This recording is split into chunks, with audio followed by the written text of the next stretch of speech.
Well, a little bit foggy out here today. We'll make a ride anyway.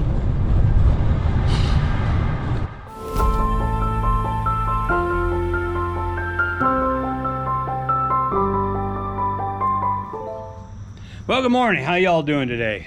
Good? That's good. Well, just thought I'd come out here and share with you this morning my morning thoughts. I haven't been out here for a while, but kind of got encouraged yesterday, or a couple days ago.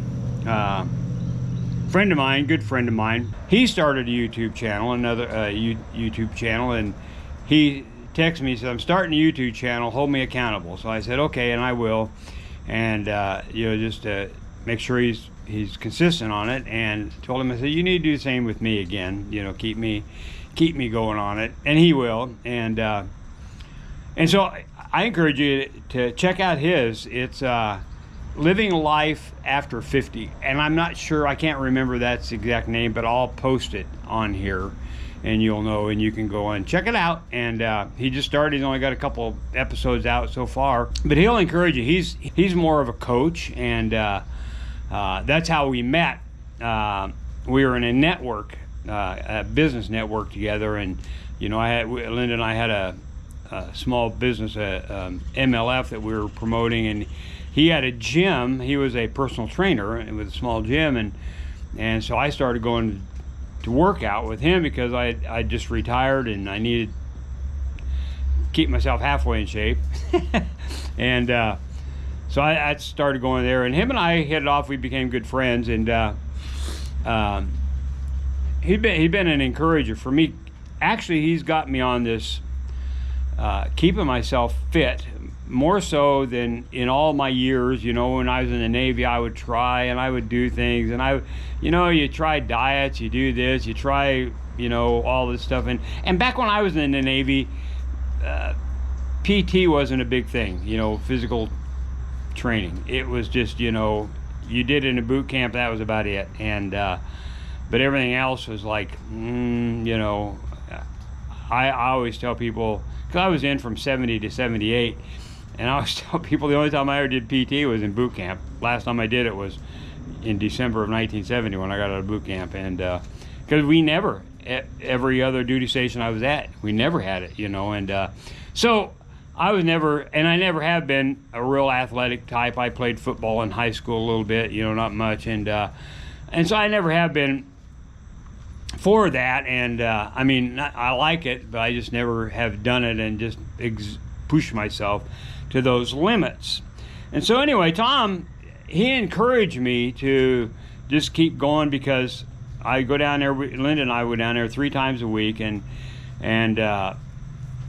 he encouraged me. He says, well, on the days you don't come down, he said, you need to do something, go jog or run or walk or something. And I can't really jog. I can't jog because I have an ankle that's pretty messed up with arthritis from motorcycle accident and some injuries in the Navy. But so I can't jog, and actually to make long walks is pretty trying as well. So I started riding my bicycle, and got on this journey of riding bicycles. Anyway, COVID hit, and so he had to shut his gym down, and so I started riding my bike more and started getting involved. I really liked it. I really enjoyed it, and started following different people on YouTube and whatnot, and decided I was going to make a cross-country trip on a bicycle, and told Tom about it. He said, you know what, I want to do that with you.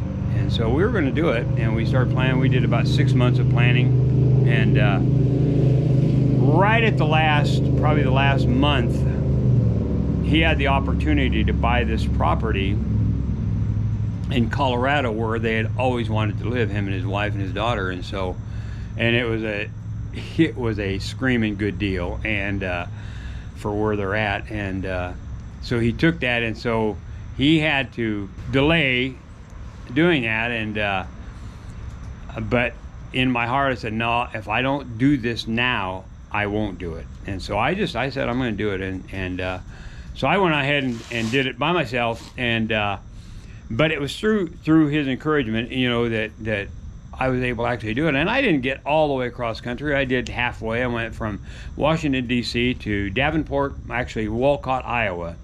And about, I think 1,300 miles, something like that. And then the next year, Linda went with me, and we went from our home in Hope Mills, North Carolina, to Rapid City, South Dakota. And so that was pretty exciting. But I say that to encourage you to get on his channel, because that's what he's doing, is encouraging people to just do something. And honestly, that's a lot of what I do, is just tell you to do something, you know. And I mean, if I can do that, you know, the first bike trip I made, I was 69. I was 255 pounds. Yeah, and I'm only 5'10", so I'm a fat guy, you know. And I still did it. And I did lose a little bit of weight, and not as much as I thought I would on that trip, but I did lose some.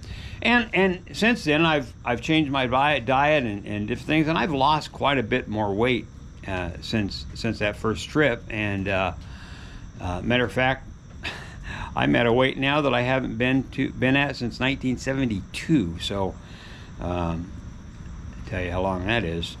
So anyway, but what I wanted to talk about today is a little bit about change. I'm not going to keep you long. Matter of fact, I'm about done here. Normally I'd be riding my bike, but it's pretty foggy out here, and as you can see, you can look here on these pictures, and I got out. I left the house. It was a little foggy, but it wasn't that bad. But once I got out here, out in the country a little bit, it's pretty foggy, and so I was kind of feeling. I mean, I got lights on my bike, and then I wear these bright shirts and stuff. But even still, it's not that, you know. You can't see that far ahead, and so I get a little nervous sometimes with cars. So just thought I'd stop and chat a little bit with you, and next time I do this, I'll be chatting with you on the bike, because I like doing that. Actually, I think better. I sit here and I start wandering. My mind starts going in different directions. But, you know, what I was going to actually talk about today was change, and but I'll talk about that another time. But, you know, because change is going on in my life right now. Change goes on in our lives all the time, but right now there's some serious change going on in me personally, and just some things that God is doing in my life, and just changing my ideas about things, and showing me some things about himself that I've never seen in all the years I've been walking with the Lord. I've never seen. And that's what God, it says in Proverbs, the 25th chapter, the second verse. It says, it's the glory of God to conceal a matter, and it's the honor of kings to find that matter out. And so there's always hidden things in God, and it's not, he doesn't hide them from us, he hides them for us, so that when we get to a place where we're ready for them, we find them, if we want to dig them out. And that's actually what's happening in my life. There's some things happening in me, and they're good changes, but changes are always changes. Changes cause us to change, for lack of a better word, cause us to change. And you know, I'm hearing things in my heart, in my spirit. You know, it's always a question. Well, is that right? Is that, you know? And the way I take it is, because it's like when I'm reading the Bible and I'm praying, meditating on God, that's usually when I start hearing things that are just like, to me, they're like, what? You know, and but I heard a quote the other day. It says, what you do with what you hear determines what you see. What you do with what you hear determines with what you'll see. And that's basically faith. The Bible says that Abraham called those things that were not as though they were. He spoke to those things. God would speak to him, and he would hear things. You know, he would hear things like, I'm going to make you the father of many nations. And here he was, childless, you know, in his 70s. He's childless. His wife can't have children. I'm going to make you, you know. And so you hear that, and so what do you do with that? What do you do with that? Do you just say, well, I can't, I mean, we can make all excuses, it's like, I hear in my spirit, well, why don't you do that? Why don't you ride across the country?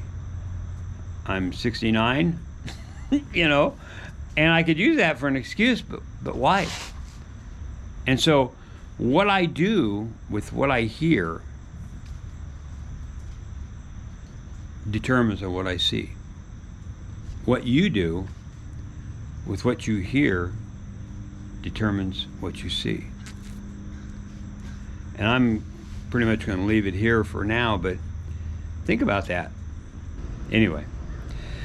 All right, I'm going to leave it there, and we will talk to you next time. So have a great day. Be blessed. This is Randy, the Oiling Chief, and God bless you.